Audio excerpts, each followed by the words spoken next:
Hi, how are you all? ఈరోజు శ్రీరామనవమికి ఏ నైవేద్యాలు ఎలా చేయాలో చూద్దామా? చలివిడి కోసం ఒక చిన్న గ్లాసు రైస్ తీసుకుందామండి. మనం వాడిన రైసే. దీన్ని శుభ్రంగా వాష్ చేసుకొని కొంచెం క్లాత్ మీద వేసి మనం ఆరబెట్టుకుందాము. అంటే దీన్ని పొడి పిండితో కూడా చేస్తారు, కానీ ఇలా తడిపిండితో చేస్తే కొంచెం బాగా వస్తుంది. అందుకనే 2-3 సార్లు వాష్ చేసుకున్న రైస్ని ఇలా ఒక కాటన్ క్లాత్ తీసుకొని దాని మీద వేసి కొంచెం ఆరబెట్టేసుకుందాము. ఆరబెట్టుకున్న రైస్ని మనం మిక్సీ జార్లోకి వేసేసుకొని దీన్ని గ్రైండ్ చేసేసుకుందాము పౌడర్ లాగా. చూడండి, గ్రైండ్ చేసుకున్న దాన్ని తీసేసుకొని ఓన్లీ మనకి ఇందులో పిండే కావాలి. జల్లించుకున్న పిండిలో కొంచెం తురుముకున్న బెల్లం, కానీ నేనైతే బెల్లం పౌడర్ తీసుకుంటున్నాను 2 స్పూన్స్. ఫస్ట్ దీన్ని పొడి పొడిగా కలిపేసుకుందాము. కొంచెం వాటర్ వేసుకొని కలుపుకోండి, ఒకేసారి ఎక్కువ వాటర్ వేసేయొద్దు. చూడండి, మనకి ఇలాగా పొడి పొడిగా అలా రావాలి, పలచగా అయితే చేయొద్దు.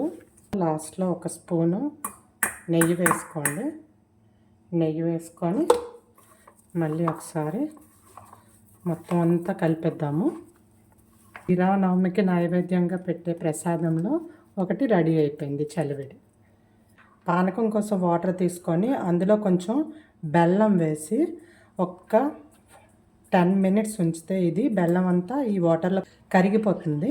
మీరు ఎందులో అయితే పానకం కలుపుకుంటాం అనుకుంటారో అందులో వడగట్టేసుకోండి.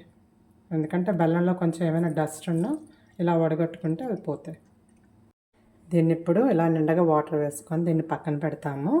అండ్ ఒక 2 యాలకులు, 10 to 15 మిరియాలు దీన్ని పౌడర్లా చేసి ఇందులో కలిపేసుకుందాం.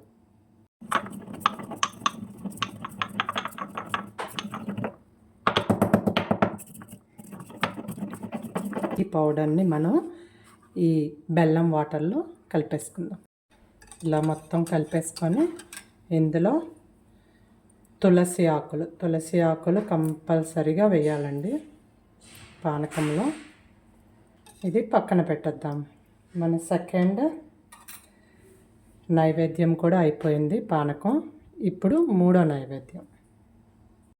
నైవేద్యం వడపప్పు కోసం పెసరపప్పుని కొంచెం తీసుకొని దాన్ని ఒక 1 అవర్ ఆర్ 1.5 అవర్ ముందు కొంచెం నానబెట్టుకుంటే అది నానిపోతుంది.